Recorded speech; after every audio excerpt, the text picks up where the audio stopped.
เสียงเปรตโหยหวนโปรดส่งบุญให้ข้าด้วย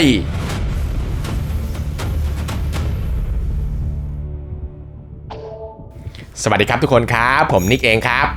หลังจากที่พระธรรมเนี่ยนะครับเริ่มแผ่ขยายไปทั่วแคว้นมคธพระสาวกผู้ยิ่งใหญ่ก็ค่อยๆปรากฏตัวขึ้นทีละองค์ในตอนนี้จะมีหลักธรรมสำคัญหรือเหตุการณ์อะไรเกิดขึ้นบ้างเดี๋ยวมารับชมกันต่อได้เลยครับกับซีรีส์พระพุทธเจ้าในตอนที่4กลับคืนสู่กบิลพัสครับ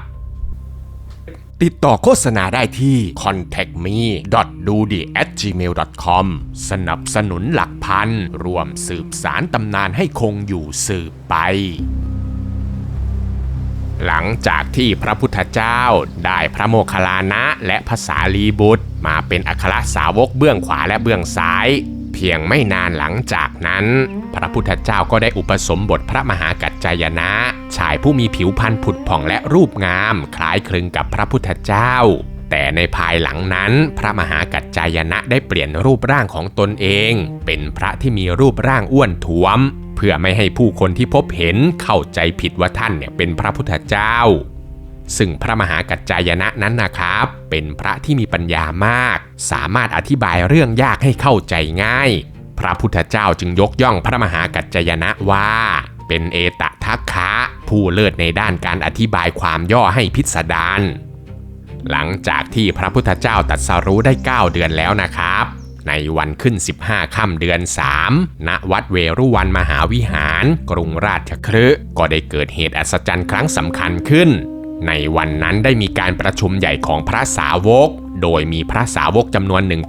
1,250 รูปที่ล้วนแล้วแต่เป็นพระอรหันต์และอุปสมบทด้วยวิธีเอหิภิกขุมาร่วมประชุมกันโดยมิได้นัดหมายค่ำคืนนั้นพระพุทธเจ้าจึงแสดงโอวาทปาติโมกข์คือการทำดีละทิ้งความชั่วและการทำจิตใจให้ผ่องใสซึ่งในเวลาต่อมาเนี่ยนะครับวันนี้ก็ได้กลายมาเป็นวันมาฆบูชาวันสำคัญทางพระพุทธศาสนาในปัจจุบันนี้นั่นเองครับถัดจากเหตุการณ์สำคัญครั้งนี้นะครับพระพุทธศาสนาก็เริ่มเป็นที่รู้จักและมีวิถีที่ชัดเจนขึ้นแต่เนื่องจากพระพุทธศาสนานั้นเพิ่งเกิดใหม่จึงมีหลายเรื่องที่จะต้องคอยปรับเปลี่ยนไปตามบริบทอย่างในช่วงเวลานั้นภิกษุทั้งหลายยังไม่มีที่พักถาวรเหล่าภิกษุจะอาศัยอยู่ตามโคนไม้ภูเขาซอกเขาถ้ำและก็ป่าช้าหรือแม้แต่กลางแจ้งซึ่งมันลำบากมากโดยเฉพาะในช่วงฤดูฝนและฤดูหนาวจนกระทั่งมีเศรษฐีคนหนึ่งครับที่อาศัยอยู่ในกรุงราชคฤห์ได้สังเกตเห็นพระภิกษุเดินออกจากป่ามาด้วยสภาพที่ลำบากจึงเกิดกุศลเจตนาเข้าไปถามกับพระภิกษุเหล่านั้นว่าถ้าข้าพเจ้าจะสร้างที่พักถวายให้เนี่ยจะรับไหมในตอนนั้นนะครับภิกษุเนี่ยก็ยังไม่กล้ารับเพราะพระพุทธเจ้ายังไม่เคยอนุญาตภิกษุจึงรีบเดินทางไปถามพระพุทธองค์พระพุทธเจ้าจึงประทานอนุญาตเสนาสนะ5 ชนิดเพื่อให้ภิกษุมีความเป็นอยู่ที่เหมาะสมแก่การปฏิบัติธรรมมากขึ้นเศรษฐีจึงสั่งการบริวารของเขาให้สร้างวิหาร60 หลังเพื่อถวายให้แก่พระภิกษุให้แล้วเสร็จภายในวันเดียวซึ่งแน่นอนครับว่าการอนุญาตเสนาสนะนั้นไม่ได้ทำให้พระพุทธศาสนาลดความเข้มงวดลงแต่เป็นการปรับให้พอดีตามทางสายกลางเพื่อให้พระสงฆ์ไม่ต้องมาพะวงกับการหาที่หลบฝนหรืออันตรายจากสัตว์ป่าจะได้มีเวลาทุ่มเทให้กับการศึกษาพระธรรมวินัยได้อย่างเต็มที่ซึ่งช่วงเวลานี้นะครับพระพุทธเจ้าก็ยังคงจำพรรษาอยู่ที่วัดเวรุวันเรื่อยมากระทั่งมีอยู่ค่ำคืนหนึ่งครับพระเจ้าพิมพิสารที่ก่อนหน้านี้ได้ถวายวัดเวรุวันให้เกิดได้ยินเสียงร้องโหยหวนและเห็นเปรตซึ่งเป็นอดีตญาติมาปรากฏกายด้วยท่าทางที่ทุกข์ทรมานเช้าวันรุ่งขึ้นพระเจ้าพิมพิสารจึงเดินทางไปถามพระพุทธเจ้าด้วยความตกใจพระพุทธองค์จึงอธิบายว่าเปรตเหล่านั้นคืออดีตญาติที่เคยทำกรรมชั่วและรอคอยส่วนบุญจากท่านมานานแสนนานพระพุทธเจ้าเลยแนะนำให้พระเจ้าพิมพิสารทำบุญถวายทานแก่พระสงฆ์แล้วอุทิศส่วนกุศลให้เปรตเหล่านั้นพระเจ้าพิมพิสารจึงนิมนต์พระพุทธเจ้าและพระสงฆ์มาเสวยภัตตาหารแล้วหยิบพระเต้าทองหลั่งน้ำลงไปพร้อมกับตั้งจิตอุทิศว่าอิทังเมยาตินังโหตุขอส่วนบุญนี้จงสำเร็จแก่ญาติทั้งหลายของข้าพเจ้าเถิด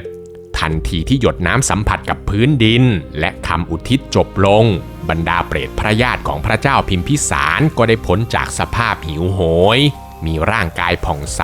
และได้รับทิพยสมบัติในทันทีการกรวดน้ำในครั้งนั้นจึงเป็นที่มาของธรรมเนียมการอุทิศส่วนกุศลให้ผู้ล่วงลับที่ชาวพุทธทำสืบต่อกันมาจนถึงปัจจุบันนี้นั่นเองครับหลังจากนั้นไม่นานนะครับก็ได้เกิดเหตุการณ์สำคัญขึ้นอีกครั้งเมื่อราธะพราหมณ์ยากจนในกรุงราชคฤห์ได้เข้ามาขออาศัยอยู่ในวัดเวรุวันคอยช่วยงานเล็กๆน้อยๆเช่นกวาดลานวัดถวายน้ำล้างหน้าให้พระภิกษุเพื่อแลกกับข้าวก้นบาทประทังชีวิตแต่พอเมื่อราธะพราหมณ์ได้คลุกคลีกับพระสงฆ์และได้ฟังธรรมะราธะพราหมณ์ก็เกิดความศรัทธานึกอยากจะบวชแต่ไม่มีภิกษุรูปใดยอมบวชให้เขาเลยเนื่องจากว่าราธะพราหมณ์นั้นแก่มากแล้วเลยกลัวว่าคนแก่จะว่ายากสอนยากหรือดูแลลำบากทำให้ราธะพราหมณ์เสียใจมากจนร่างกายสูบผอมผิวพรรณเศร้าหมองพระพุทธเจ้าที่ทราบด้วยพระญาณจึงมาถามราธะพราหมณ์ถึงสาเหตุที่เศร้าหมองจนได้รู้ว่าเหตุที่เป็นเช่นนี้เพราะว่าเขาอยากจะบวชแต่ไม่มีใครบวชให้พระพุทธเจ้าจึงจัดประชุมสงฆ์เพื่อถามว่ามีใครระลึกถึงอุปการะคุณของพราหมณ์ผู้นี้ได้บ้างไหมซึ่งในที่ประชุมนั้นนะครับพระสารีบุตรก็ได้ลุกขึ้นประนมมือแล้วบอกว่าข้าพระองค์ระลึกได้ว่าครั้งหนึ่งราธะพราหมณ์ได้ถวายข้าวแก่ตนเอง1 ทัพพีพระพุทธเจ้าจึงบอกให้พระสารีบุตรบวชให้ราธะพราหมณ์ได้เลยเนื่องจากในตอนนั้นพระพุทธเจ้าต้องการจะมอบอำนาจให้สงฆ์เป็นผู้ดูแลกันเองพระองค์จึงยกเลิกการบวชแบบไตรสรณคมหรือการให้พระสาวกบวชให้คนอื่นเองได้และประกาศให้มีการบวชแบบยัตติจตุถกรรมเป็นการใช้มติคณะสงฆ์บวชให้กับพระใหม่โดยการบวชในมัชชิมชนบทหรือพื้นที่ที่พระพุทธศาสนาเจริญมีพระภิกษุอยู่มากให้ใช้ภิกษุ10 รูปส่วนปัจจันตชนบทหรือเขตชายแดนเขตห่างไกลมีพระภิกษุน้อยให้ใช้5 รูปในการลงมติได้ซึ่งหลังจากที่พระราธะเถระบวชแล้วพระสารีบุตรก็พาพระราธะเถระไปบำเพ็ญเพียรปรากฏว่าพระราธะเถระเป็นศิษย์ที่ว่าง่ายสอนง่ายมากไม่ว่าพระสารีบุตรจะตำหนิหรือชี้แนะอะไรท่านก็จะน้อมรับด้วยความเคารพเสมอเพียงไม่นานครับพระราธะเถระก็บรรลุเป็นพระอรหันต์มีครั้งหนึ่งครับพระพุทธเจ้าได้ออกไปบิณฑบาตและได้พบกับสิงคาลมานพนุ่งผ้าชุ่มน้ำผมเปียกและกำลังไหว้ทิศทางกายภาพ6 ทิศตามคำที่พ่อของเขาเคยสั่งเสียเอาไว้ก่อนตายโดยที่เขาไม่รู้เลยนะครับว่าการไหว้แบบนี้ทำไปเพื่ออะไรเมื่อพระพุทธเจ้าได้เห็นพระองค์จึงแนะนำให้สิงคาลมานพเปลี่ยนการไหว้6 ทิศเป็นการละเว้นจากกิเลสและปฏิบัติหน้าที่ต่อบุคคลรอบข้างให้ดีคือการรักษาความสัมพันธ์ที่ดีกับคนรอบตัวอันได้แก่บิดามารดาครูอาจารย์บุตรภรรยามิตรบ่าวและสมณะเมื่อแนะนำแล้วพระพุทธเจ้าก็เสด็จต่อไปยังหมู่บ้านปาตาลิคามในแคว้นมคธที่นั่นเองครับสุนีทะและวัสการะพราหมณ์มหาอำมาตย์ผู้บริหารราชการเรื่องเทวตาภลีพิธีกรรมสังเวยชีวิตสัตว์เพื่อถวายเทวดาที่คุ้มครองสถานที่พระพุทธเจ้าจึงได้เข้าไปแนะนำพวกเขาให้เลิกบูชายันด้วยชีวิตสัตว์แล้วปรับเปลี่ยนมาเป็นการให้ทานหรือการทำดีกับบุคคลที่มีคุณธรรมในพื้นที่แทนแล้วผลบุญนั้นจะส่งต่อให้แก่เทวดาเจ้าที่เจ้าทางเมื่อแนะนำมหาอมาตย์ทั้งสองแล้วพระพุทธเจ้าก็เดินทางไปสั่งสอนธรรมะทั่วแคว้นมคธไม่นานกรุงราชคฤห์ก็เปรียบเสมือนใจกลางของพระพุทธศาสนามีภิกษุมากมายหลั่งไหลเข้ามาอุปสมบทจนตอนนี้มีพระสงฆ์มากมายกว่า10,000 รูปแต่ยังไงก็ตามครับพระพุทธเจ้าก็ยังคงเดินทางไปยังที่ต่างๆเพื่อสั่งสอนธรรมะที่ตนได้ตรัสรู้อยู่เรื่อยๆกระทั่งข่าวคราวรับรู้ไปถึงกรุงกบิลพัสต์พระเจ้าสุทโธทนะจึงเห็นควรที่จะอาราธนาพระพุทธเจ้าให้กลับบ้านหลังจากที่ท่านหนีออกไปบวชนานหลายปีพระเจ้าสุทโธทนะจึงได้ส่งอำมาตย์มากมายให้เดินทางไปอาราธนาพระพุทธเจ้าให้กลับมายังกรุงกบิลพัสต์แต่แม้ว่าพระเจ้าสุทโธทนะจะส่งคณะอำมาตย์ไปอาราธนาถึง9 รอบแต่ก็ไม่มีใครสามารถทำภารกิจได้สำเร็จเลยเพราะทุกคนที่มาล้วนได้ฟังธรรมะและออกบวชกันหมด จนกระทั่งครั้งที่10ครับพระเจ้าสุทโธทนะจึงส่งการุทายีอำมาตย์พร้อมคณะมาอาราธนาพระพุทธเจ้าแต่ก็เหมือนกับอำมาตย์คนอื่นๆครับเมื่อการุทายีได้ฟังธรรมะเขาก็บรรลุเป็นพระอรหันต์และได้บวชเป็นภิกษุเหมือนกันแต่ทว่าท่านการุทายีเนี่ยก็ยังไม่ลืมหน้าที่นะครับทุกคนเมื่อถึงฤดูใบไม้ผลิช่วงเวลาที่เหมาะสมแก่การเดินทางแล้วพระการุทายีเถระก็อาราธนาเชิญพระพุทธเจ้าให้เดินทางไปยังกรุงกบิลพัสทันทีพระพุทธเจ้าพร้อมด้วยภิกษุสงฆ์บริวารกว่า 20,000 รูปจึงออกเดินทางจากกรุงราชคฤห์ไปวันละ1 โยชน์ใช้เวลาประมาณ2 เดือนก็ไปถึงกรุงกบิลพัสเหล่ากษัตริย์สากยวงศ์ก็จัดที่ประทับให้ณนิโครธารามแต่ด้วยความที่เป็นกษัตริย์ที่มีทิฐิสูงเหล่าผู้ใหญ่ในสากยวงศ์จึงไม่ยอมก้มกราบพระพุทธเจ้าให้เด็กๆเนี่ยไหว้อยู่ข้างหน้าส่วนพวกตนก็นั่งอยู่ข้างหลังพระพุทธเจ้าเนี่ยก็ยังรู้ถึงความคิดนั้นนะครับพระองค์จึงแสดงยมกกับปาฏิหาริย์เหาะขึ้นสู่อากาศพ่นฝุ่นละอองพระบาทลงบนเศียรของผู้ใหญ่ในสากยวงศ์เหล่านั้นเกิดเป็นฝนโบกคารพัสฝนสีแดงสุดอัศจรรย์ตกลงมาสู่พื้นซึ่งเป็นฝนที่ใครอยากจะให้เปียกเนี่ยมันก็เปียกใครที่ไม่อยากให้เปียกน้ำฝนนี้ก็จะไม่เกาะผิวเลยจะเป็นเหมือนน้ำที่กลิ้งบนใบบัวแทนเหตุการณ์นี้แหละครับทำให้ผู้ใหญ่ในสากยวงศ์ทั้งหมดละทิฐิและก้มลงกราบพระพุทธเจ้าเป็นครั้งแรกเช้าวันรุ่งขึ้นพระพุทธเจ้าจึงพาพระสงฆ์กว่า 20,000 รูปออกเดินทางไปบิณฑบาตตามถนนในกรุงกบิลพัสเมื่อพระเจ้าสุทโธทนะรู้เรื่องนี้เข้าก็รีบเดินทางไปดูด้วยตาของตัวเองและพระเจ้าสุทโธทนะเนี่ยก็โกรธมากเลยนะครับเพราะเห็นว่าการมาขอข้าวจากผู้อื่นนั้นมันเสื่อมเสียเกียรติกษัตริย์พระพุทธเจ้าจึงชี้แจงว่าการบิณฑบาตคือวัดปฏิบัติของวงพระพุทธเจ้าไม่ใช่วงของกษัตริย์พร้อมกับแสดงธรรมะที่ว่าบุคคลไม่ควรประมาทในบิณฑบาตควรประพฤติทำให้สุจริตทั้งกายวาจาใจผู้ที่ยึดมั่นในความสุจริตย่อมมีความสุขและสงบเย็นทั้งในปัจจุบันและภพหน้าจากธรรมะข้อนี้เองล่ะครับพระเจ้าสุทโธทนะจึงมีดวงตาเห็นธรรมและบรรลุโสดาบันณกลางถนนนั่นเอง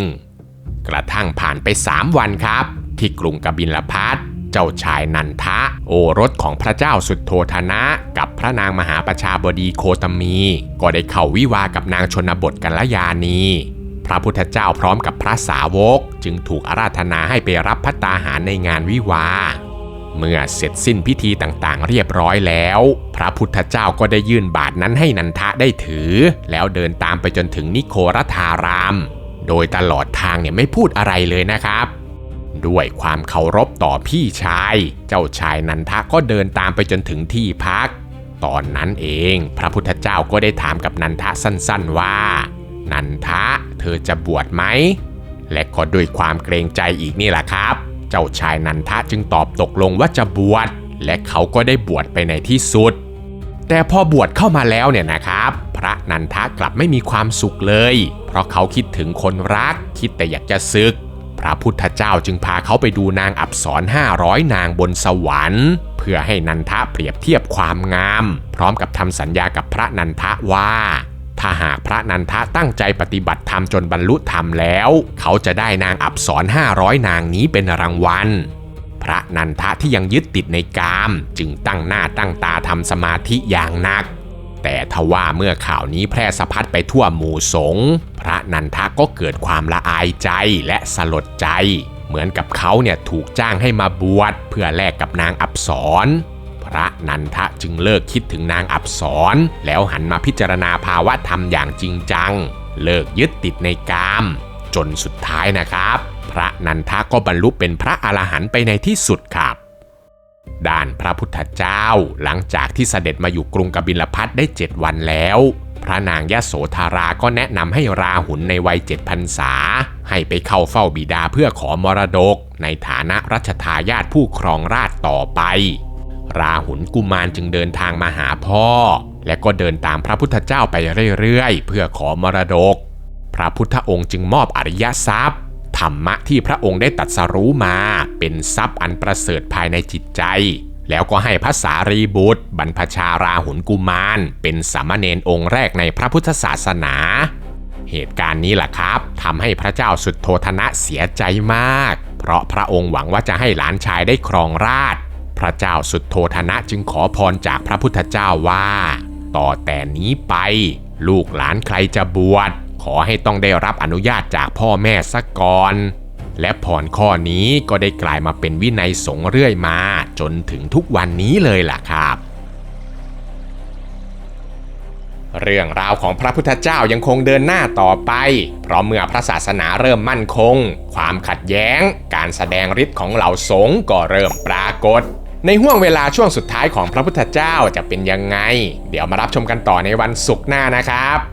อีกหนึ่งช่องทางในการสนับสนุนทีมงานนั่นก็คือการสั่งซื้อสินค้าชนิดใดก็ได้ผ่านทางลิงก์สินค้าที่ขึ้นอยู่ใต้คลิปนี้หรือเพื่อนๆจะสมัครเข้ามาเป็นสมาชิกช่องส่งซุปเปอร์แตงหรือเพียงแค่กดไลค์กดแชร์คลิปนี้ออกไปก็เป็นการสนับสนุนพวกเราอีกทางหนึ่งแล้วล่ะครับใครมีความเห็นยังไงบ้างก็อย่าลืมคอมเมนต์เอาไว้นะครับผมอ่านทุกคอมเมนต์แน่นอนครับผมคลิปนี้ก็มีเพียงเท่านี้เนาะแล้วเจอกันใหม่คลิปวิดีโอหน้าครับสวัสดีครับ